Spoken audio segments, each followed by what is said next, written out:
The sacred grove thrummed with ancient magic as the full moon cast its silver light through the canopy above. Tonight was the night of binding, when fated mates would join their souls before the entire pack, their bonds witnessed by moon and stars alike. Elrian of House were stood among the gathered wolves, his heart hammering against his ribs, as he felt the familiar pull of destiny calling to him across the sacred circle. As an Omega with the rare gift of empathetic sight, Elrian could see the true emotions of those around him painted in brilliant colors that danced like aurora around their forms. The excitement and nervousness of the unmated wolves created a symphony of gold and silver lights that only he could perceive. But there was only one aura that mattered to him tonight, one that had been growing stronger in his awareness for months like a beacon calling him home. Kael Tarangite stood across from him, the young pack leader's imposing figure silhouetted against the ceremonial fires. Everything about him spoke of strength and authority, from his broad shoulders to the way other wolves instinctively deferred to his presence. His dark hair caught the firelight, and his storm-gray eyes held the weight of leadership that had been thrust upon him at such a young age. Around him, Elrian could see the deep blue of determination mixed with streaks of silver anticipation, the colors of a man ready to fulfill his destiny. The elder raised his staff, and the gathered wolves fell silent. Tonight, under the blessing of the full moon, those called by fate will step forward and claim their eternal bonds. Let no one stand between what the moon goddess has decreed. His voice carried across the grove with the authority of centuries, and Elrian felt the pull between him and Kael intensify until it was almost overwhelming. This was the moment he had dreamed of since he first understood what it meant to have a fated mate. The invisible thread that connected them had been growing stronger with each passing day, and now it blazed between them like spun starlight, visible to every wolf present. Elrian took a step forward, then another, his bare feet silent on the soft earth. Around the circle, other wolves were moving too, drawn to their destined partners by forces older than memory itself. Kael's eyes found his across the fire, and for a moment Elrian saw something flicker there, recognition perhaps, maybe even tenderness. The silver thread of their bond became visible in the moonlight, stretching between them like a bridge built from hope and destiny. Elrian reached out his hand, fingers trembling not with fear, but with anticipation of the moment when their bond would be sealed forever. And then everything shattered. I will not bind myself to an Omega who cannot even meet my gaze without trembling. Kael's voice boomed across the grove, loud enough for every wolf present to hear. The words hit Elrian like physical blows, each one more devastating than the last. You are a disgrace to my name, to this pack, to everything we stand for. I reject this bond. Through his empathetic sight, Elrian could see the truth of Kael's emotions painted in stark, terrible colors around him. Deep crimson shame twisted with black hatred, not for Elrian himself but for the perceived weakness of being bound to someone the pack might see as lesser. The young alpha's aura writhed with self-loathing and fear, the fear of appearing weak before those he was meant to lead. The world seemed to slow as Elrian watched Kael reach up and grasp the silver thread that connected them. His face was hard, emotionless, as if the tender moment they had shared just seconds before had never existed. With one sharp motion, he tore the bond apart and cast the broken pieces into the ceremonial fire. The flames consumed the remnants of their connection, and Elrian felt something inside his chest tear apart with a pain so intense it stole his breath. The agony was indescribable, like someone had reached into his soul and ripped out half of it, leaving jagged edges that burned with every heartbeat. Through his gift, he could hear the shock and pity of the gathered pack, their emotions crashing over him in waves that threatened to drown him completely. Some whispered among themselves, others stared openly at his humiliation, and still others looked away as if his pain was something shameful they couldn't bear to witness. The other bonding ceremonies continued around him as if nothing had happened, couples joining their lives together in the ancient ritual while Elrian stood frozen in the center of it all, broken and bleeding inside. The elder's voice was gentle but carried an undertone of disappointment that cut deep. Return to your place, child. The moon goddess works in mysterious ways. Somehow Elrian managed to move his feet, to step back from the fire and fade into the shadows at the edge of the grove. He watched as Kael stood tall and proud, unmarked by what he had just done, while Elrian felt like he was dying from the inside out. The ceremony continued around him, but he was no longer part of it. He was nothing now, a rejected Omega, a failed mate, an embarrassment to his pack and his family name. The days that followed were a blur of shame and isolation that seemed to stretch on forever. Word of his rejection spread through the pack like wildfire, and everywhere he went he felt the weight of their judgment pressing down on him like a physical force. Pack members who had once greeted him with respect now looked through him as if he had become invisible. The other Omegas, once his friends and confidants, now crossed the street to avoid him, fear written in their auras as they worried that association with a rejected mate would bring them bad luck. The pack council met in emergency session to discuss what to do with him. An Omega without a mate, especially one who had been publicly rejected, was seen as unstable and potentially dangerous to the pack's social order. "You bring dishonor to House Weir," his pack leader told him bluntly, the words cutting through him like silver blades. "Your presence reminds everyone of weakness, of failure. Perhaps it would be better if you found somewhere else to live." They took away his family name first. He was no longer Elrian of House Weir, no longer part of the proud lineage that had served the pack for generations. He was just Elrian now, unaffiliated, unwanted, cast adrift without the anchor of belonging that had defined his entire life. Then they came for his dwelling, the small cabin on the outskirts of pack territory that had been his sanctuary and his home. He watched from a distance as they set it ablaze, the flames consuming everything he owned, every memory of the life he had built, every token of the person he had been before the rejection shattered him.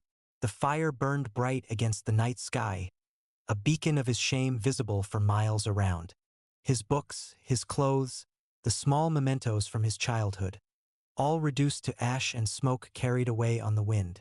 The Alphas were the cruelest of all. Some mocked him openly, their taunts following him through the pack lands like hunting howls. Others looked at him with a mixture of pity and disgust that made his skin crawl with shame. "Maybe if you had been stronger," one of them said as he passed by the training grounds, the words designed to cut deep. "Maybe if you had fought for what you wanted instead of just standing there like a wounded deer." But what was he supposed to have done? Force Kael to accept a bond he didn't want? Beg him to reconsider while the entire pack watched? The laws of fated mates were clear and ancient. Both parties had to willingly accept the bond or it could not be sealed. He couldn't make Kael want him, couldn't force love where there was only shame and rejection. After a week of this treatment, Elrian made the only choice he had left.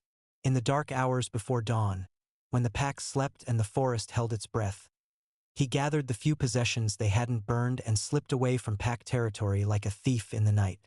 He headed for the Edge Forest, a wild and dangerous place where exiles and outcasts went when they had nowhere else to turn. The forest was ancient and deep, its trees so old and massive that they blocked out most of the sunlight even at midday. Strange creatures lived in its depths, things that had once been human or wolf but had been changed by old magic and centuries of isolation. It should have been terrifying, but after what he had endured, the prospect of facing monsters seemed almost peaceful.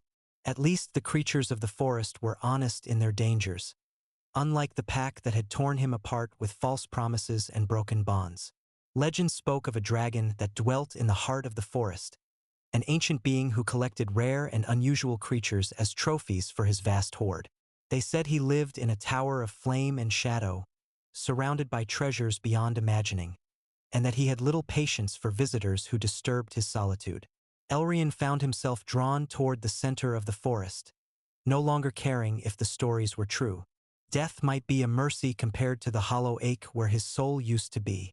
He survived on roots and stream water, sleeping in caves and hollow trees, slowly making his way deeper into the forest's heart. His empathetic sight showed him the emotions of the creatures he encountered, most of them tinged with the wild madness of isolation and magical corruption. But they left him alone, perhaps sensing that he was already broken beyond their ability to harm. It was on his 7th day in the forest that he encountered the dragon's domain. The tower rose from the forest floor like a spear thrust into the sky, its black stone surface seeming to absorb light rather than reflect it. Flames danced around its base without consuming anything, a display of power and magic that should have sent him running in terror. Instead, Elrian felt only a strange sense of relief. This would be his end, then, consumed by dragonfire or added to an ancient creature's collection. It seemed fitting somehow, a final rejection to cap off his string of failures. He had barely approached the tower's base when a figure emerged from the flames like something born from the fire itself. Tall and lean with features that were almost human but not quite, the dragon in his humanoid form was beautiful in a way that was both terrible and mesmerizing. His skin had a subtle golden cast to it that seemed to glow with inner fire, and his eyes were the color of molten gold, ancient and knowing and filled with the weight of centuries. When he smiled, Elrian caught a glimpse of teeth that were just slightly too sharp, a reminder that beneath the elegant exterior lay something far more dangerous than any pack alpha. "You're not very good at staying hidden," the dragon observed, his voice carrying an unusual quality like whispered promises of flame and shadow. "Most creatures who venture this deep into my domain have the sense to approach with more caution." "I'm not trying to hide," Elrian replied, surprised by how calm he felt in the dragon's presence. "I have nowhere else to go." Most creatures in the forest radiated danger, but this being felt different. Powerful, yes, but not malevolent in the way he had expected. "Ah." The dragon studied him with those flame-colored eyes, and Elrian felt as if he was being examined and catalogued like one of the ancient texts in the pack's archives. "You're not from the forest originally. You smell of pack lands and rejection." The dragon stepped closer, moving with inhuman grace that spoke of predatory power held in perfect check. "What did you do to earn such punishment? Murder? Theft? Betrayal?" "I was rejected by my fated mate," Elrian said simply, the words still cutting like glass even as they came out steadier than he had expected. To his surprise, the dragon laughed, but it wasn't the cruel mockery he had grown accustomed to from the pack. Instead, it held a note of genuine amusement mixed with something that might have been sympathy. "That's it." The dragon shook his head, golden hair catching the firelight. "You were cast out for someone else's failure of character? Pack politics never cease to amaze me." He gestured toward the deeper parts of the forest, toward his tower of flame and shadow. "I am Zer, keeper of this domain and collector of interesting things. You have an unusual quality about you, a stillness that speaks of inner strength rather than weakness." Something in the dragon's tone made Elrian look at him more carefully. Through his empathetic sight, he could see layers of emotion around Zer that were far more complex than anything he had encountered before. There was curiosity there, yes, but also loneliness so deep and ancient it took his breath away.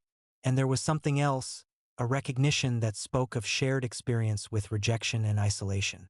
"You can see more than most, can't you?" Zer continued, tilting his head as he studied Elrian's face. "Emotions, intentions, the songs that hearts sing when they think no one is listening." When Elrian nodded, startled that the dragon could perceive his gift so easily, Zer's expression grew more thoughtful. "Rare and valuable. I could use someone with your abilities." "What would be the terms of such an arrangement?" Elrian asked, though he wasn't sure why he was negotiating instead of simply accepting whatever the dragon offered. After weeks of having no choices at all, the simple act of being consulted felt strange and precious. "Food, shelter, protection from those who would hunt you," Zer replied, extending his hand.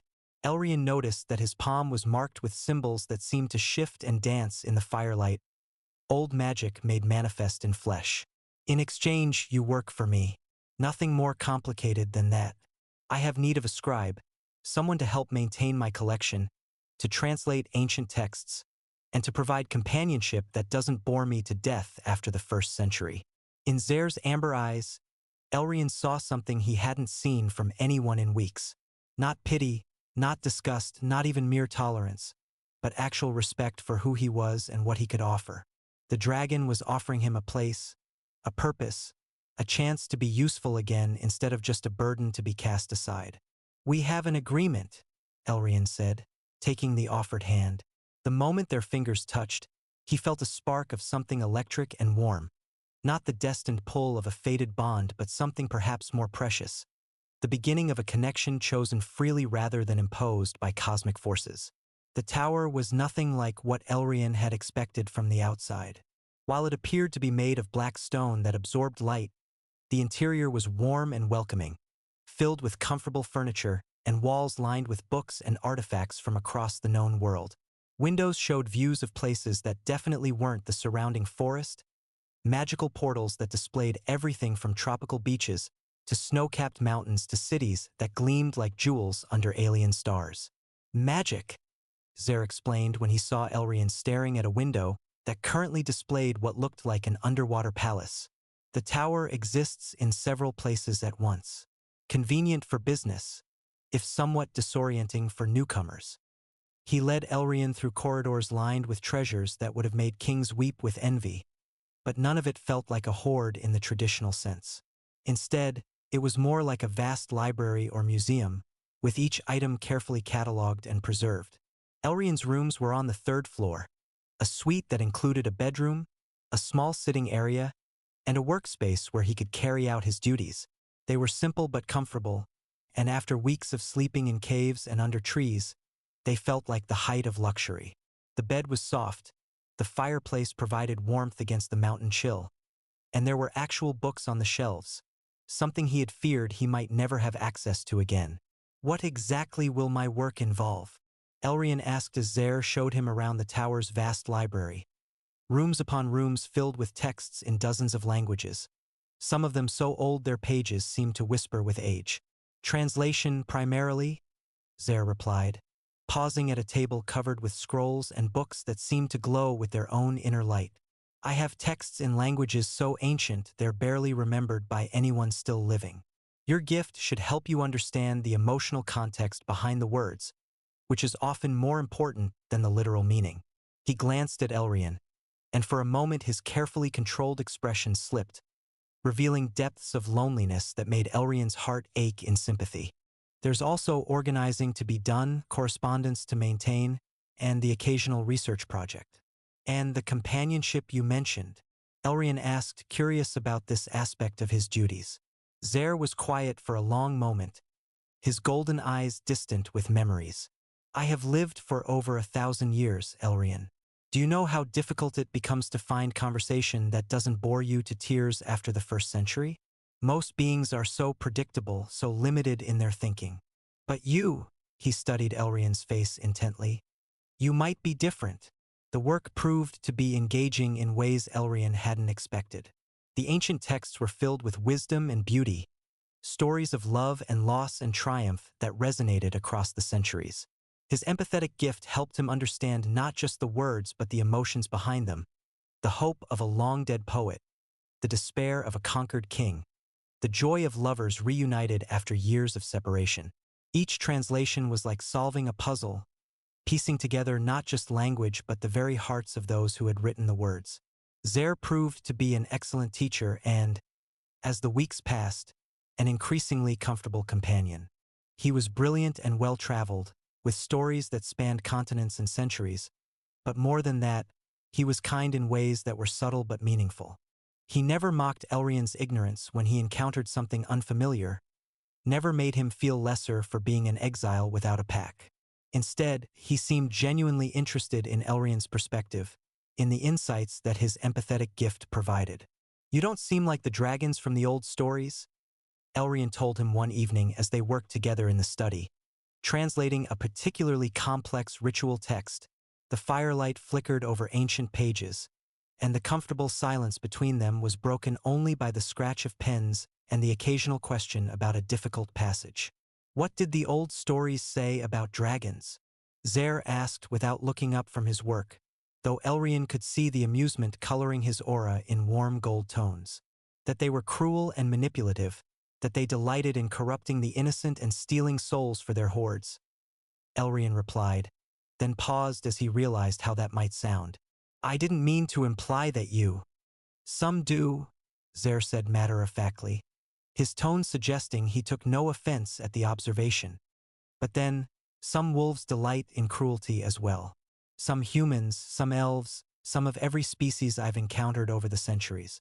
Evil isn't determined by what you are, it's determined by what you choose to do with the power you're given. And what do you choose to do with yours? Elrian asked, genuinely curious about this enigmatic being who had shown him more kindness in a few weeks than his own pack had in the months leading up to his rejection. Zer was quiet for a long moment. His pen paused over the parchment as he considered the question. I choose to preserve knowledge that would otherwise be lost to time. I choose to help those who seek answers to important questions. And I choose to surround myself with beings who make existence interesting rather than tedious. He looked up then, meeting Elrian's eyes directly. Is that what I do? Make existence interesting? Among other things, yes, Elrian said, feeling heat rise in his cheeks at the directness of the question and the intensity of Zer's gaze. There was something building between them, something warm and precious that had nothing to do with fated bonds or pack politics and everything to do with two people choosing to care for each other. As autumn turned to winter, their relationship deepened from professional to something more personal. They shared meals together, worked side by side in comfortable silence, and spent evenings by the fire discussing everything from ancient philosophy to the migration patterns of birds. Elrian found himself looking forward to Zer's company in ways that had nothing to do with employment, and the dragon seemed equally pleased by their growing friendship. It was during one of winter's worst storms that everything changed between them. Elrian had been feeling unwell for several days, not sick exactly, but restless and uncomfortable in his own skin. His scent had been shifting too, becoming sweeter and more intense in ways that made him self-conscious around Zer. He tried to hide it, but the dragon's enhanced senses made that impossible. You're going into heat, Zer said bluntly one morning over breakfast, his golden eyes serious as he studied Elrian's face. The words hit like a physical blow, and Elrian nearly choked on his tea. I what? He managed to say, though he could feel the truth of it even as he spoke. His body was changing, preparing for something he had never experienced before. Heat. It happens to unmated omegas, though usually not as intensely as what you're experiencing. Zer's tone was clinical, but Elrian could see the concern in his aura, warm orange worry mixed with something darker that he couldn't quite identify. When was your last cycle? I've never had one, Elrian admitted, embarrassed by the confession. The pack healer said it was because of my bond with Kael, that my body was waiting for our mating to trigger my first adult cycle. Ah. Understanding dawned in Zer's expression, and the darker emotion in his aura intensified. And now that the bond has been severed, your body is trying to complete its natural development. Inconvenient timing, given the storm. The storm he referenced was indeed severe, with wind howling around the tower with enough force to rattle the windows and snow falling so heavily that the world outside had disappeared into white nothingness. Even if Elrian had wanted to leave to avoid the awkwardness of going through his first heat near an unmated male, travel was impossible. I can prepare a room on the top floor, Zer offered, his voice carefully neutral. Far enough away that my presence won't exacerbate your condition. There are supplies there, foods that will help, herbs to ease the discomfort. You would do that for me? Elrian asked, touched by the consideration. Most alphas would have seen an omega in heat as an opportunity to be seized, not a problem to be solved with care and distance. Of course. Zer looked puzzled by the question, as if the answer was obvious. Did you think I would throw you out into a blizzard? Or take advantage of your vulnerable state? The heat hit Elrian like a physical blow that afternoon. One moment he was organizing correspondence in his workspace. The next he was doubled over with waves of need that left him gasping for air. His skin felt like it was on fire, and every nerve ending seemed hypersensitive to the slightest touch. The sweet, desperate scent of an omega in heat began to fill the air, and he could hear Zer moving around the tower with careful deliberation, staying far enough away to avoid triggering his instincts. Zer appeared in his doorway within minutes of the heat's onset, his nostrils flaring as he caught Elrian's scent. For a moment, his carefully controlled expression slipped, and Elrian saw the predator beneath the civilized exterior, the dragon's eyes flashing with gold fire and his hands clenching into claws. But then he mastered himself, his face becoming a mask of professional concern. Come, he said, his voice rougher than usual, barely controlled power thrumming beneath the words. Let me help you to the upper room. The next 3 days were a blur of fever and need unlike anything Elrian had ever experienced. Zaire brought him food and water, herbs to ease the worst of the symptoms, cool cloths for his burning skin. He was professional and careful, never taking advantage of Elrian's vulnerable state, but Elrian could see the strain it put on him. The dragon's own scent became more intense, responding to Elrian's despite his best efforts to remain unaffected. Why aren't you claiming me? Elrian asked him on the second night, his mind hazy with heat fever but still curious. I'm unmated, in heat, and you're clearly affected. Most alphas would see this as an opportunity sent by the gods themselves. Because you're not in your right mind? Zaire replied simply, wringing out another cool cloth with hands that trembled slightly. And because when you come to my bed, I want it to be your choice, not your biology making the decision for you. When, not if. Elrian noticed the phrasing despite his fevered state. Zaire paused in his ministrations, meeting Elrian's eyes directly. I have grown fond of you, Elrian. More fond than is probably wise, given our circumstances. But I won't take advantage of your heat to get what I want. That would make me no better than the pack that cast you out. When the heat finally broke on the 4th day, Elrian felt different. Not just physically, though the completion of his first adult cycle had certainly changed him in that regard, but emotionally as well. The experience had been intense and overwhelming, but having Zaire care for him through it had created a bond between them that went beyond employer and employee, beyond even friendship. Thank you, he told Zaire as he finally emerged from the upper room, clean and dressed and feeling more like himself than he had in days. For taking care of me, for not taking advantage, for being honorable when you could have been otherwise. You don't need to thank me for basic decency, Zaire said, but Elrian could see the relief in his expression at having him back to normal. How do you feel? Different, Elrian replied, considering the question carefully. Stronger somehow, like I've finally grown into who I was meant to be. He studied Zaire's face, noting the signs of strain and sleepless nights. It was difficult for you too, wasn't it? Yes, Zaire admitted with characteristic honesty. But not unbearably so. I'm older than I look, Elrian. I have excellent self-control when I choose to exercise it. And if I asked you not to exercise it? Elrian stepped closer, close enough to see the way Zaire's pupils dilated at his nearness.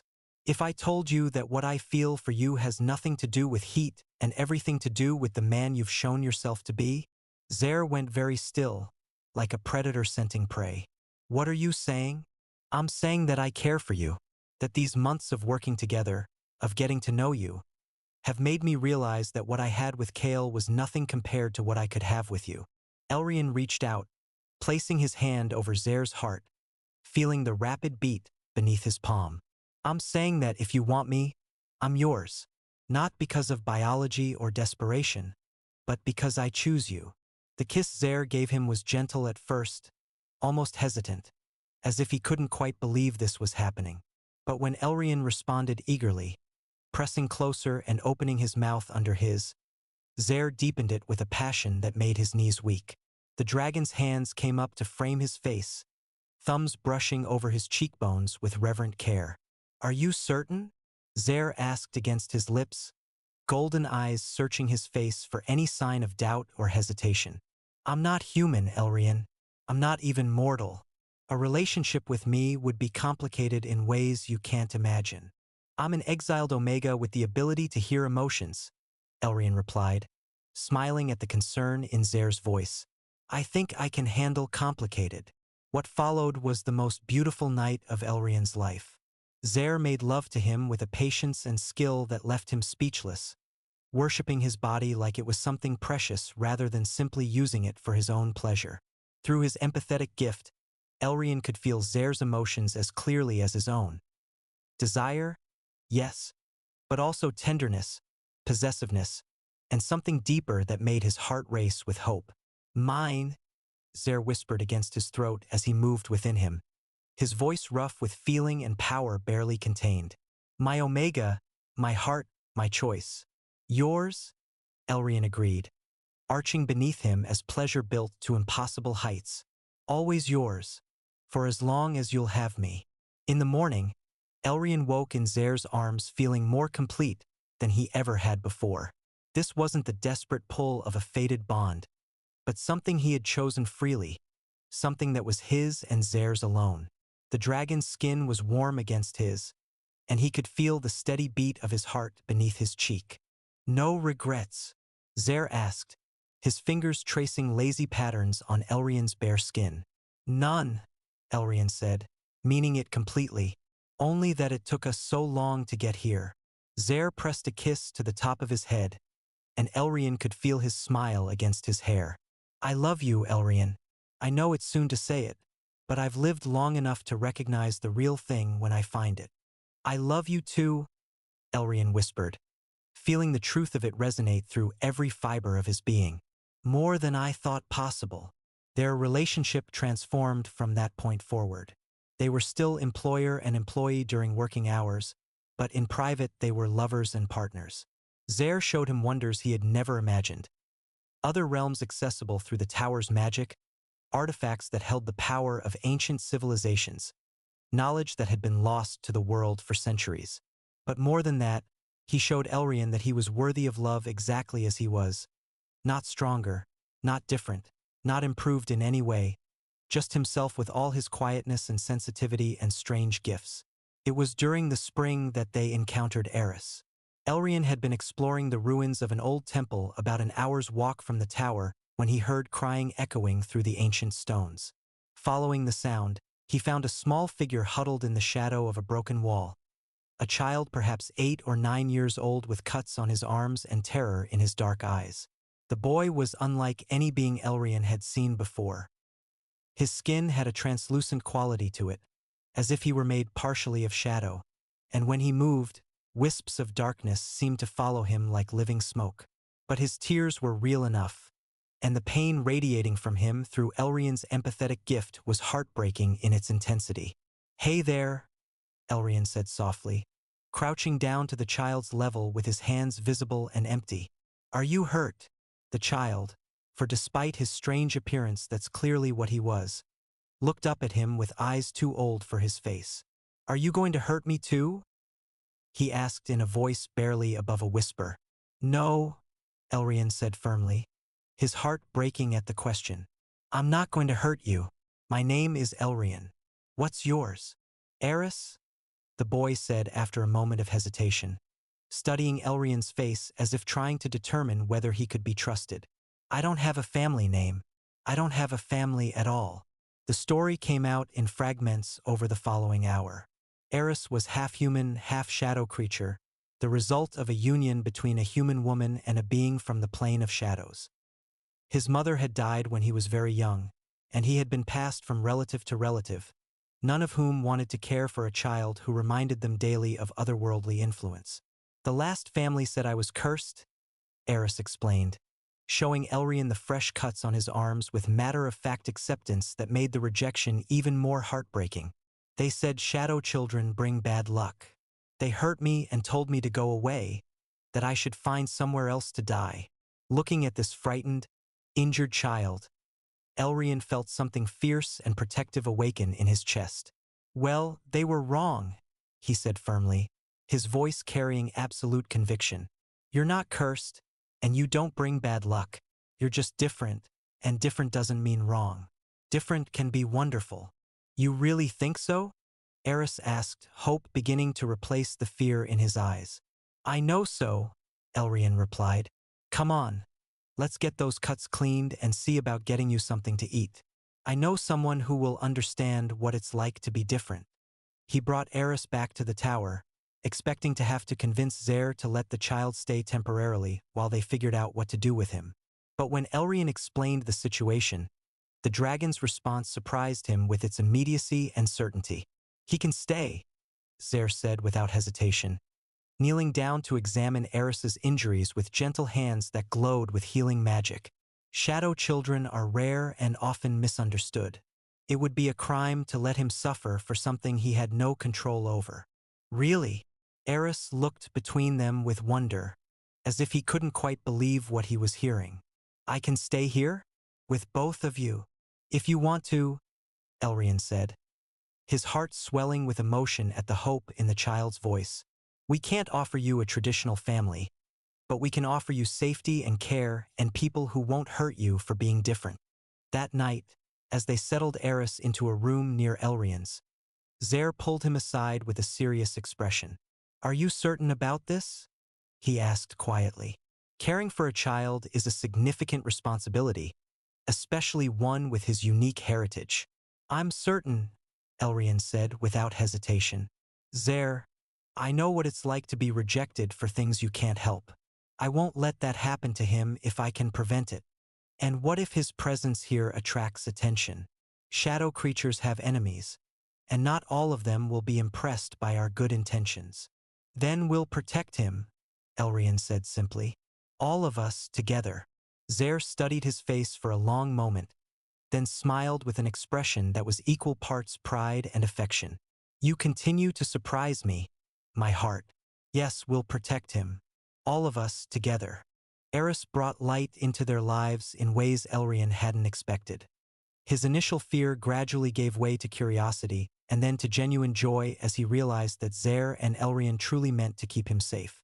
He was incredibly intelligent, absorbing knowledge like a sponge and asking questions that kept both of his new guardians on their toes. "Why do people fear shadow creatures?"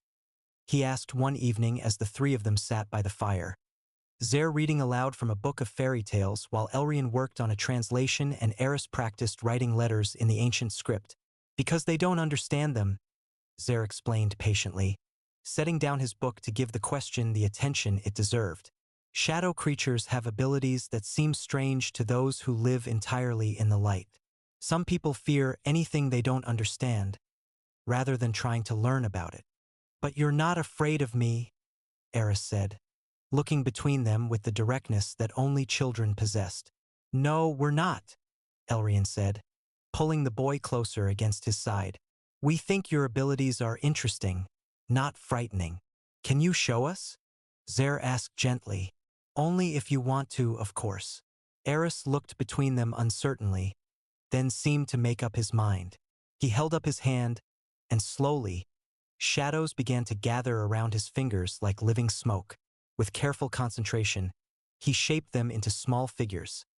A wolf, a bird, a flower, each one perfectly detailed despite being made of nothing but darkness. "That's incredible," Elrian breathed, watching the shadow wolf pad across Eris's palm with lifelike grace. "You're an artist, Eris. You create beauty from shadow." "You think so?" The boy's face lit up with pride and happiness. "The other families said it was creepy." "The other families were idiots," Zaire said firmly, his golden eyes flashing with protective anger. "Beauty comes in many forms, and yours is unique and wonderful." Over the following months, they settled into life as an unlikely family. Zaire continued his work as a keeper of knowledge and dealer in artifacts. Elrian assisted with translations and research, and Eris served as their apprentice and, more importantly, the heart of their strange household. The boy's laughter filled the tower with warmth, and his endless curiosity kept all of them engaged and entertained. But their peaceful existence was shattered one autumn morning when strangers appeared at their door. Elrian sensed them before they knocked, the familiar pack scent of home mixed with anger and suspicion. Through his empathetic gift, he could hear their emotions clearly: disgust, fear, righteous indignation, and underneath it all, a familiar presence that made his chest tighten with old pain. "Pack wolves," he told Zaire and Eris as they gathered in the main hall, his voice steady despite the turmoil he felt inside. "At least 6 of them, possibly more. They're not here for a friendly visit." "Can you tell what they want?" Zaire asked, his demeanor shifting into something more dangerous as flames began to dance around his fingers. "Me, I think," Elrian replied, taking a deep breath to steel himself for what was coming. "They're angry about something they blame on me." "Then we'll talk to them," Zaire said firmly. "All of us together. You're not facing your former pack alone." When they opened the door, Elrian found himself face to face with members of his old pack. led by someone he had hoped never to see again. Kael stood at the front of the group, looking every inch the proud alpha he had always been. His winterstorm eyes were hard with condemnation, and his presence commanded attention from every wolf behind him. "Elrian," he said, his voice carrying the authority of someone used to being obeyed without question. "Or do you still use that name, despite bringing shame to it?" "I use the name I was born with," Elrian replied, proud that his voice remained steady in the face of Kael's intimidation tactics. "What do you want, Kael?" "We want answers," Kael said, his tone suggesting that he expected immediate compliance. "The Borderlands have been experiencing magical disturbances for months. Twisted creatures, corrupted plants, reality itself seeming to bend in unnatural ways. The trail leads here, to this tower, to your new associates." His gaze shifted to Zer, and Elrian saw recognition flicker in his eyes. The Alpha knew what Zer was, and he didn't like it one bit. "You live with demons now," one of the other pack members spat with disgust. "You've betrayed everything our people stand for." "I live with someone who treats me with respect and kindness," Elrian replied, feeling anger flare in his chest at the insult to both himself and Zer. "Something I never received from the pack. Respect." Kael laughed harshly, the sound cutting through the morning air like a blade. "What respect does a demon show its pet? You're nothing but a plaything to him, a curiosity to be used until he grows bored and discards you like the broken thing you are." The insult to both him and Zer made fury rise in Elrian's throat, but before he could respond, Zer stepped forward. The temperature around them seemed to rise several degrees, and Elrian caught a glimpse of flames flickering in his golden eyes like captured starlight. "You will not speak to him that way," Zer said, his voice carrying undertones of power that made even the Alpha Pack members shift nervously. "Elrian is my chosen mate, my partner in all things, and he deserves respect from anyone who enters my domain." Chosen mate. Kael's expression twisted with something that might have been jealousy, his carefully controlled facade cracking to reveal the pain beneath. "You mean claimed property. Demons don't form bonds. They take what they want and discard it when they're finished." "You seem to be confusing demons with werewolf alphas," Zer replied coolly, his words hitting their target with surgical precision. "Elrian chose me, and I chose him in return. Neither of us was coerced, neither of us was desperate, and neither of us settled for less than we deserved." The barb hit its mark perfectly.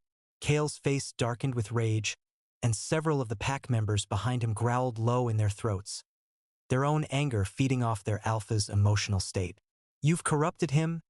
Kael snarled, his composure finally cracking completely. "Turned him against his own kind with your dark magic and false promises." "I didn't turn him against anything," Zer said, his power becoming more visible now as flames wreathed his hands. "Your pack managed that all on their own when they cast out one of their most valuable members for the crime of being rejected by a coward." "How dare you?" Kael began, but Zer cut him off with a gesture that sent sparks flying through the air. "How dare I what? Tell the truth." The dragon's calm facade was beginning to crack, revealing the ancient predator beneath. "You rejected your fated mate publicly, humiliated him in front of his entire community, and then allowed that community to exile him for your failure. And now you have the audacity to come here and suggest that he's the one who chose betrayal." The confrontation might have escalated into violence, but Eris chose that moment to appear in the doorway behind them. The pack members reacted to his presence with visible alarm, their fear spiking as they recognized what he was. Shadow creatures were the stuff of nightmares to most werewolves, ancient enemies from the time before the Great Pact had established boundaries between the realms. "Elrian." Eris's voice was small and frightened as he took in the tension radiating from the assembled wolves. "Are these the bad people who hurt you before?" "Not all of them," Elrian said gently, kneeling down to the boy's level while keeping his eyes on the pack. "Some of them, yes, but don't worry, they're not going to hurt any of us." "The child is shadow-touched," one of the pack members whispered, and Elrian could hear the fear in his voice like a living thing. "The corruption is spreading. First the Omega consorting with demons. Now they're harboring monsters." "He's not a monster," Elrian said, standing and placing a protective hand on Eris's shoulder. He's a little boy who needed a home and people who would care for him. We gave him both. This ends now, Kael declared, his alpha authority making his voice carry across the clearing with undeniable force. You will return with us to face judgment for the magical contamination you've caused. The demon will be banished from Packlands, and the shadow creature will be dealt with according to ancient law. Ancient law? Elrian felt ice form in his veins as he realized what Kael was suggesting. You mean you want to kill him? Shadow creatures are abominations that corrupt everything they touch, Kael replied with the certainty of someone who had never questioned the beliefs he'd been raised with. It would be a mercy. The protective rage that swept through Elrian was unlike anything he had ever experienced. This sweet, intelligent child who had brought so much joy into their lives, they wanted to murder him simply for existing, for being born different. No, Elrian said, and his voice carried a power he didn't know he possessed. You will not touch him. You will not threaten him. And you will leave our home immediately. Your home. Kael stepped closer, trying to use his size and alpha presence to intimidate Elrian into submission. You have no home, Omega. You were cast out, rejected, abandoned. You're nothing but a stray that a demon decided to keep as a pet. I am more than I ever was when I lived among the pack, Elrian replied, meeting Kael's gaze steadily without flinching. I have work that matters, love that fulfills me, and a family that shows me freely chosen affection. What do you have, Kael? A pack that fears you more than they respect you? Leadership built on intimidation rather than inspiration? A life so empty that you have to travel for days just to hurt someone who never wronged you? Through his empathetic gift, Elrian could hear Kael's emotions clearly now. Rage, yes, but also pain and regret and a loneliness that matched what he had felt during his own exile. The Alpha had made his choice at the bonding ceremony, but it hadn't brought him the satisfaction he had expected. I made the right choice, Kael said, but there was doubt in his voice now, uncertainty creeping into his aura like cracks in a foundation. The pack needs strong leadership. The pack needs wise leadership, Elrian corrected, his voice carrying conviction born of hard-won experience. Strength without wisdom is just brutality, and brutality is what you're proposing now. The murder of a child whose only crime is being different. It's not murder, it's protection, Kael insisted, but even he seemed to hear how hollow the words sounded. Protection of what? The pack is miles away from here. Eris has never set foot on pack lands, has never threatened anyone, has never done anything but try to survive in a world that hates him for circumstances beyond his control. Elrian stepped forward, no longer the timid Omega who had been broken by rejection. You want to kill him because his existence makes you uncomfortable. That's not protection, that's cowardice. The words hit Kael like physical blows, and Elrian saw him flinch as each accusation found its mark. Around them, the other pack members were shifting nervously, clearly uncomfortable with the direction the confrontation was taking. The magical disturbances. One of them began, but Zer interrupted before they could finish the accusation. Have nothing to do with us, the dragon said firmly. I've been monitoring the magical climate of this region for months. The disturbances you're experiencing are coming from the northern mountains, not from this tower. There's an old nexus point there that's becoming unstable. If you want to solve your problem, that's where you need to look. You're lying, Kael accused, but there was less conviction in his voice now. I'm a 1,000-year-old dragon who has made the study of magic his life's work, Zer replied dryly. You're a werewolf who probably doesn't know the difference between active magic and residual traces. Which of us do you think is more qualified to make this assessment? The truth of his words was obvious to everyone present, but Kael wasn't ready to back down. His pride and his prejudices were too deeply entrenched, too much a part of who he had become to abandon easily. Even if that's true, he said stubbornly, it doesn't change what you are, what all of you are. Unnatural, wrong, a corruption that needs to be cleansed. If we're so unnatural, Elrian asked quietly, then why are we happy? Why do we care for each other, protect each other, love each other? Why does our home feel more like a family than your pack ever did? The question caught Kael off guard, and through his empathetic gift, Elrian felt the Alpha's confusion, his inability to reconcile his prejudices with the evidence in front of him. They weren't the monsters he had expected to find. They were just people who had found each other and chosen to build something beautiful together. Because demons are skilled at deception, Kael said finally, but the conviction was gone from his voice, replaced by desperation to maintain his worldview in the face of contradictory evidence. Is that what you see when you look at us? Elrian asked, his voice gentle now, almost pitying. Deception? Or do you see what you lost when you made your choice at the bonding ceremony? I lost nothing, Kael snapped, but the words lacked their former power. I made the right choice for my pack. Did you? Or did you make the choice that felt safer? The choice that didn't require you to be vulnerable, to open your heart, to risk being hurt. Elrian studied Kael's face, seeing the pain the Alpha was trying so hard to hide. I know what it feels like to be afraid, Kael, but courage isn't the absence of fear. It's doing what's right despite the fear. And you think running away to live with demons was courageous? Kael asked, but there was no heat in the words now, only exhaustion. I think building a new life from nothing was courageous, Elrian replied. I think opening my heart to love again after being rejected was courageous.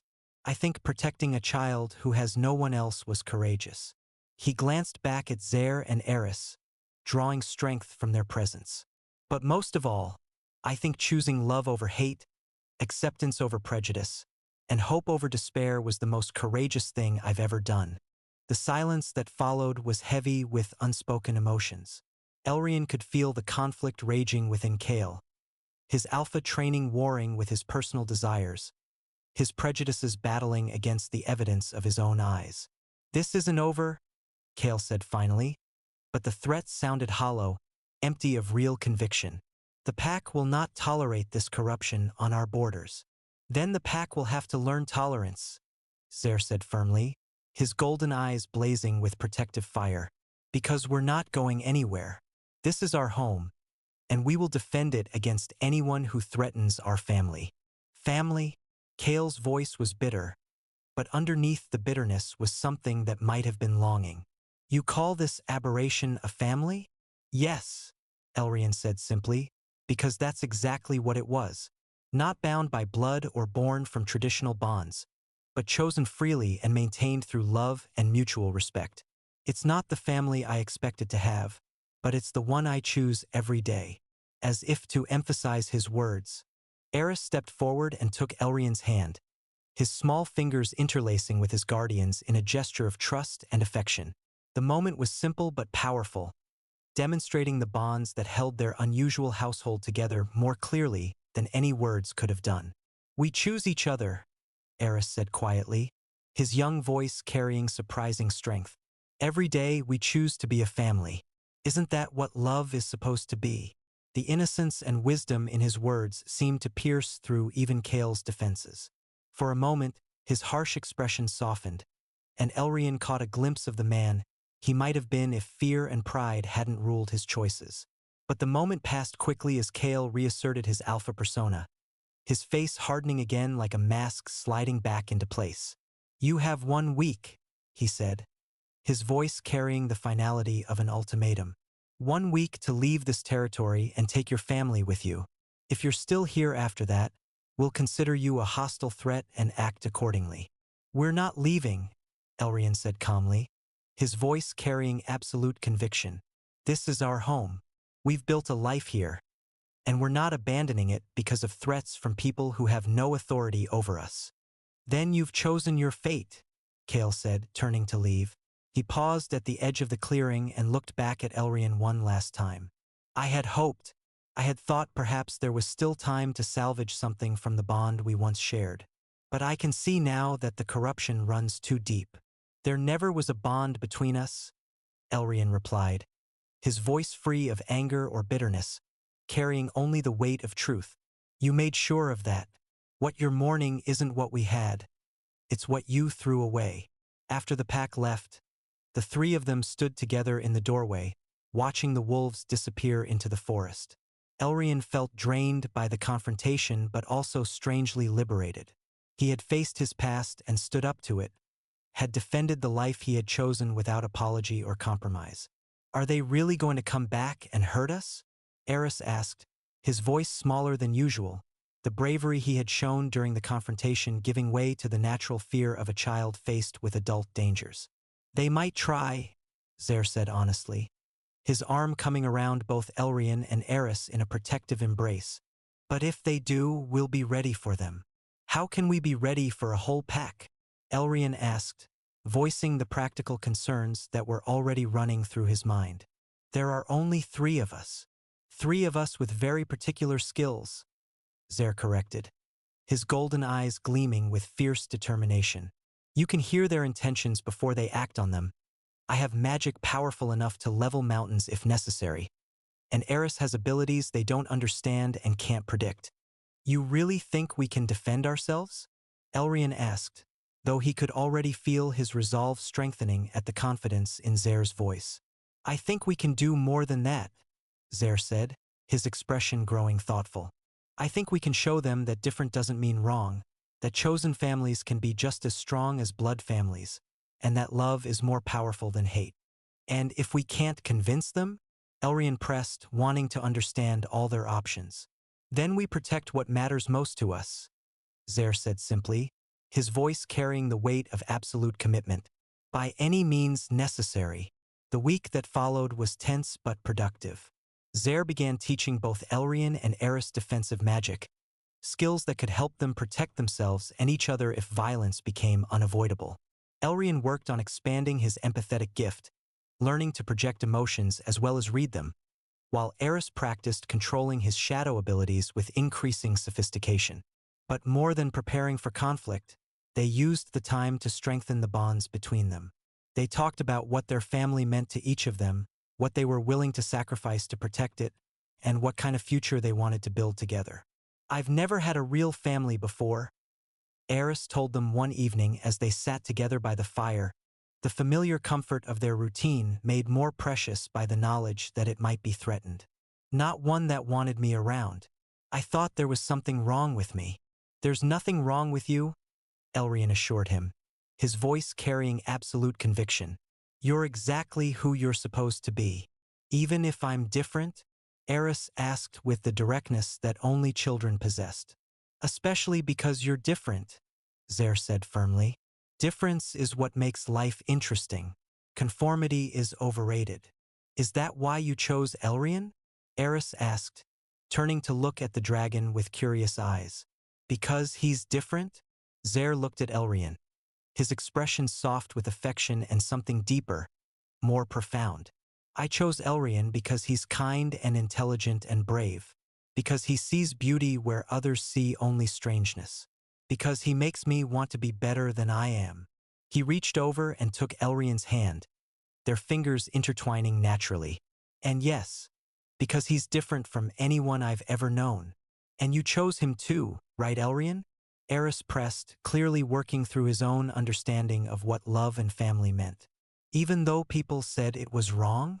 I chose him because he makes me feel valued and loved and whole, Elrian said, his voice warm with contentment. Because he never asked me to be someone I'm not. Because he accepted all of me, the gifts and the scars and the fears, everything that makes me who I am. That's what real love is supposed to be like, Eris said with the wisdom of someone far older than his years.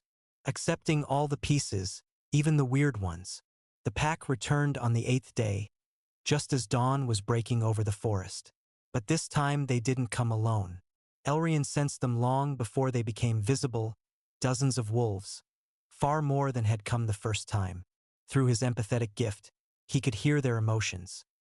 Determination, fear, anger, and underneath it all, the kind of righteous certainty that made people capable of terrible things. They've brought the entire pack, he told Zer and Eris as they prepared for the confrontation. This isn't a negotiation anymore. They're here for war. Then war is what they'll get, Zer said grimly, his usual calm demeanor replaced by something far more dangerous.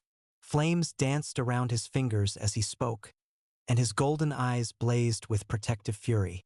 I won't let them hurt our family. When the pack emerged from the tree line, Elrian was stunned by their numbers. Nearly 50 wolves in human form, armed with traditional weapons and arranged in fighting formation.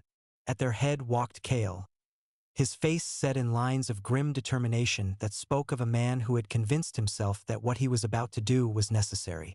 You were given a chance to leave peacefully, he called out as they approached the tower, his voice carrying across the distance with alpha authority. You chose to stay.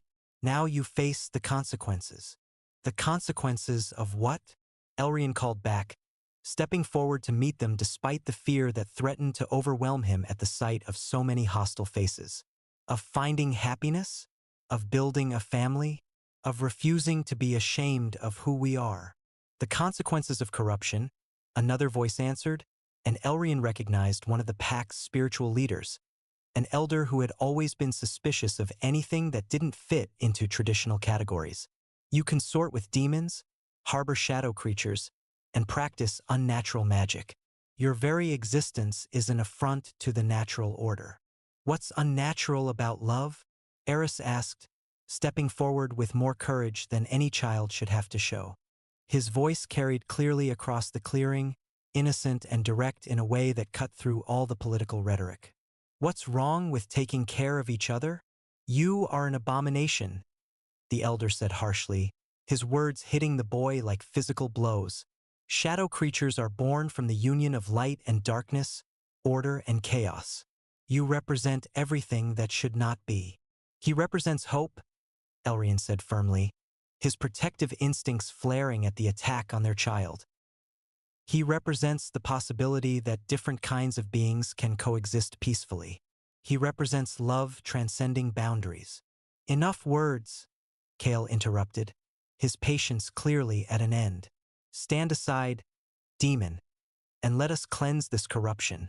No, Zer said, his voice carrying such power that several of the pack members actually took steps backward. You will not touch him. You will not touch either of them. They are under my protection, and I will destroy anyone who threatens them. You're outnumbered 50-1, Kael pointed out, though Elrian could hear the uncertainty creeping into his voice. Powerful or not, you can't fight all of us. Perhaps not, Zer agreed, his calm acknowledgement somehow more terrifying than any boast would have been. But I can make sure that anyone who survives will remember the cost of threatening my family. The battle that followed was unlike anything Elrian had ever witnessed. Zer's magic was devastating, flames that could melt steel, barriers that could deflect the strongest attacks, illusions that turned the pack's numbers against them. But he was vastly outnumbered, and even his considerable power had limits. Elrian did what he could to help, using his empathetic gift to anticipate attacks and warn Zer of threats he couldn't see. Eris contributed too, using his shadow abilities to confuse and disorient their attackers, his small form darting between the combatants like living darkness. But they were still just 3 against 50, and gradually, inevitably, they began to be overwhelmed. It was when one of the pack members broke through their defenses and lunged toward Eris with a silver blade that something inside Elrian snapped. The protective rage that had been building throughout the fight suddenly exploded outward, and he felt power flow through him like nothing he had ever experienced. His empathetic gift, which had always been passive, suddenly became active. Instead of just hearing emotions, he began projecting them, waves of fear, confusion, and despair that struck the attacking wolves like physical blows. Several of them dropped their weapons and fled. Others fell to their knees, overwhelmed by the sudden onslaught of foreign emotions. Stop, Elrian commanded, and his voice carried power that made even Kael freeze mid-attack. This ends now. Elrian, Zer looked at him with amazement and no small amount of concern. How are you doing this? I don't know, Elrian admitted, but the power continued to flow through him, controlled by his will and fueled by his love for his family. I can feel all of them, their fears, their doubts, their secret shames, and I can make them feel what I felt, what we've all felt. He turned his attention to the pack, projecting the emotions he had experienced during his exile. The loneliness, the rejection, the the despair of being cast out by those who should have cared for him. One by one, the wolves began to lower their weapons as they experienced firsthand what their actions had caused. "This is what you did to me," he said, his voice carrying to every member of the pack. "This is what your prejudice and fear created. This is the pain you caused because you couldn't accept someone who was different." But he didn't stop there. He also projected the joy he had found with Zaire and Eris, the warmth of acceptance, the security of unconditional love, the happiness of being valued for who he truly was. He let them feel what it was like to be part of a family that chose each other daily, that supported each other through difficulties, that celebrated each other's differences instead of fearing them. "And this is what you could have," he continued, his voice growing stronger with each word. "This is what love looks like when it's not constrained by tradition or prejudice. This is what family feels like when it's built on acceptance rather than conformity." The effect on the pack was profound. Many of them were weeping openly, overwhelmed by the intensity of the emotions Elrian was sharing. Others looked around with new understanding, seeing their companions not as part of a unified force, but as individuals with their own fears and desires. But Kael, whether through alpha stubbornness or genuine resistance to Elrian's power, remained standing. "Enough," he snarled, raising his weapon with hands that trembled with the effort to resist. "I won't be swayed by demon magic and Omega manipulation." "This isn't magic," Elrian said sadly, his heart breaking for the man who had once been his fated mate. "This is truth. This is what you threw away when you rejected our bond. This is what you've been missing all these years." "I chose strength over weakness," Kael insisted, but his voice lacked conviction now. "You chose fear over love," Elrian corrected gently. "And fear has made you into something your pack doesn't even recognize anymore." To prove his point, he projected Kael's emotions outward, letting the other pack members feel what was really driving their alpha. Not noble dedication to duty, but terror of vulnerability, fear of being seen as weak, and a loneliness so profound it was like a physical wound. The reaction was immediate and devastating. Several pack members stepped away from Kael, their expressions shifting from loyalty to pity.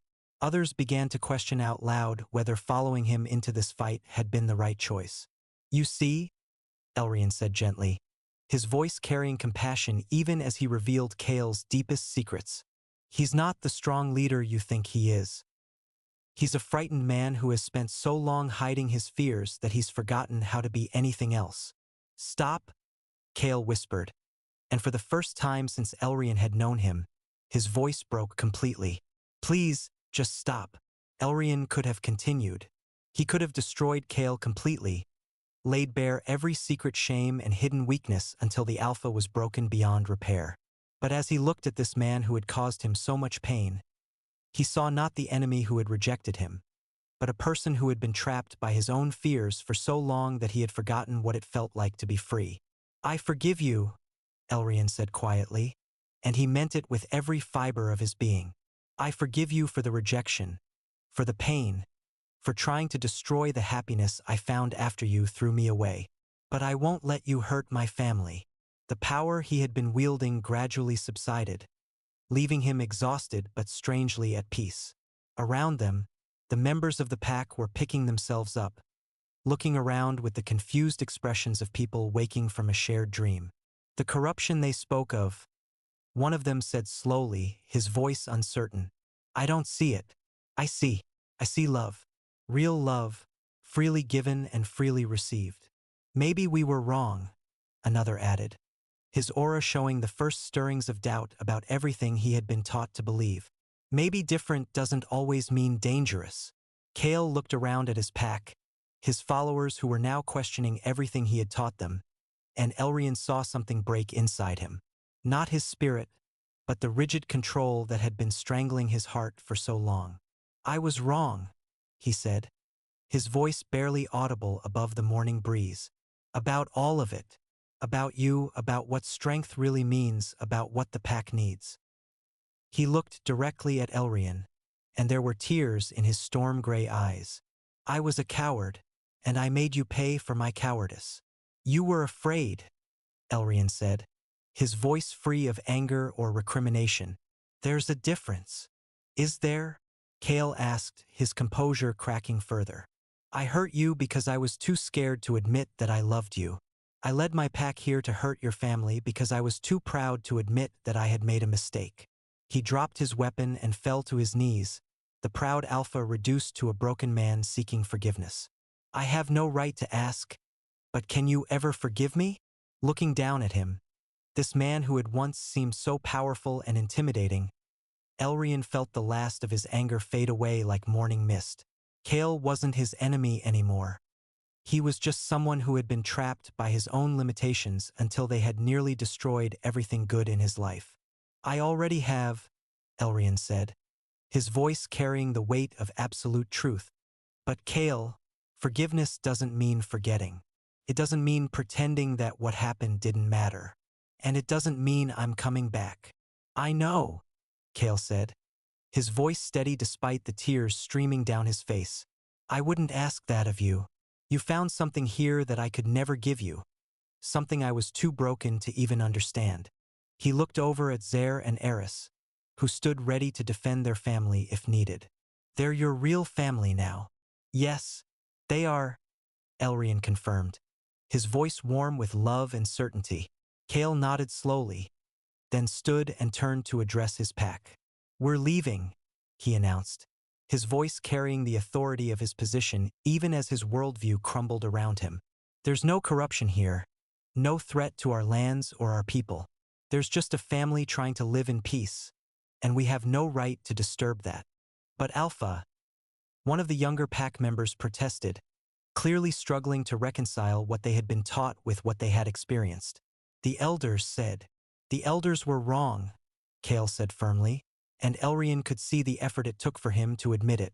And so was I. We came here looking for monsters and found only love. That should tell us something about our own hearts. As the pack began to disperse, preparing to return to their own territory, Kael approached Elrian one last time. I want you to know, he said quietly, his voice heavy with regret, that seeing you happy, it means everything to me. I destroyed our bond because I thought it would make me stronger, but all it did was make me empty. You deserve the love you found here. You deserve love too, Elrian told him, his voice gentle with the compassion that had always been his greatest strength. Real love, with someone who sees all of you and chooses you anyway. But you'll never find it until you stop being afraid of your own heart. Maybe someday, Kael said with a sad smile that transformed his entire face. But for now, I need to learn how to be the kind of leader my pack actually needs, not the kind I thought they wanted. After the pack was gone, the three of them stood together in the clearing around their tower, processing what had just happened. The confrontation that they had feared would destroy them had instead revealed strengths they didn't know they possessed and confirmed the depth of the bonds between them. That was incredible, Eris said, his eyes shining with admiration as he looked up at Elrian. I didn't know you could do that with your gift. Neither did I, Elrian admitted, still feeling the echo of the power that had flowed through him. I think it was something that only became possible because I had something worth protecting. The power of love, Zer said, wrapping his arms around both Elrian and Eris. It's the oldest magic in existence, and often the strongest. Are they really gone for good? Eris asked, voicing the question that was on all their minds. Or will they change their minds and come back? I don't think they'll be back, Elrian said, his empathetic gift giving him insight into the profound change that had occurred within the pack. But even if they are, we'll be ready. We're stronger together than any of us are alone. Speaking of being together, Zer said, his tone becoming more formal as he looked between Elrian and Eris. There's something I've been wanting to discuss with both of you. Elrian and Eris looked at him curiously, noting the shift in his demeanor. What is it? Elrian asked.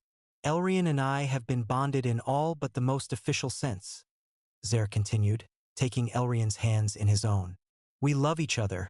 We've committed to building a life together, and we've sworn to protect and care for each other. But there's never been a formal ceremony, a public declaration of our choice. Elrian's heart began to race as he realized where Zaire was going with this. Are you asking me to marry you? I'm asking you to be my partner in every sense of the word, Zaire said, his golden eyes bright with hope and love. To bind our lives together formally and completely, to make the family we've created official and recognized. What about me? Eris asked, and Elrian could hear the worry in his voice, the fear that he might be left out of this new arrangement. You would be our son, Zaire said firmly, turning to include the boy in their circle. Not by blood, but by choice. If you want that. I want that more than anything, Eris whispered, tears of joy streaming down his face. Then yes, Elrian said, his own eyes filling with tears of happiness. Yes, I want to marry you. I want to make this official. I want the whole world to know that we chose each other. The ceremony they planned was unlike anything that had ever been performed before. It combined elements from dragon bonding traditions, werewolf pack customs, and rituals from Eris's shadow heritage, creating something entirely unique to their family. They held it at the autumn equinox, when day and night were perfectly balanced, a symbol of the harmony they had found between different worlds and different kinds of love. The ceremony took place in the clearing around their tower, decorated with flowers and candles and symbols from all their various traditions. There were no guests in the traditional sense, they had no extended family or friends to invite, no community that fully accepted all of them. But the forest itself seemed to approve of their union. Birds gathered in the trees to witness their vows, and even some of the forest's more magical residents appeared at the edges of the clearing, drawn by the power of the emotions they were sharing. I choose you, Elrian said to Zaire as they stood together beneath the stars. Their hands joined in the ancient symbol of partnership, not because fate decreed it, but because you showed me what love really looks like. You gave me a home when I had none, purpose when I felt worthless, and a family when I thought I would always be alone. I choose you, Zaire replied, his voice carrying the weight of centuries and the promise of eternity. Because you brought light into a life that had grown dark with loneliness. Because you showed me that strength comes in many forms, and the gentlest heart can be the bravest of all. They exchanged rings forged from metals that had been touched by both fire and starlight, symbols of the different worlds they came from and the new world they were creating together. Then they turned to Eris, who was practically vibrating with excitement. And we choose you, they said together, their voices blending in perfect harmony. As our son, our family, our heart, we promise to love you, protect you, and support you as you grow into whoever you're meant to become. I choose both of you too, Eris said solemnly, his young voice carrying the weight of absolute commitment. As my father's, my family, my home, I promise to love you and help you and make our family proud. The moment the final vows were spoken, something shifted in the air around them. It wasn't magic exactly, but it was power of a different kind, the power of commitment freely given, of love consciously chosen, of family deliberately created. It's done, Zaire said softly, his voice full of wonder and satisfaction. We're officially a family now. We were always a family, Elrian corrected, his heart full to bursting with happiness. Now we just have the paperwork to prove it. Years passed, and their love story became legend in the borderlands. Tales spread of the rejected Omega who found true love with a dragon, of the shadow child who brought light to their home, of the family that chose each other and created something beautiful from their differences. Other outcasts began to find their way to the tower, seeking the acceptance and belonging that Elrian, Zaire, and Eris had built together. What had started as a sanctuary for 3 became a community for dozens, then hundreds. They built new homes in the forest, established schools where children of all kinds could learn together, created workshops where different traditions could merge and flourish. The tower became the heart of something unprecedented, a place where love truly conquered fear and difference was celebrated rather than condemned. And at the center of it all was the love story that had started it all, the bond between a dragon and an Omega and the child they had saved, proving that family isn't about blood or tradition or the approval of others. It's about choice and commitment and the daily decision to love each other exactly as they are. Their story had no ending because the best love stories never do. They continue to unfold, day by day, choice by choice, love by love, creating something beautiful and lasting from the ashes of what came before.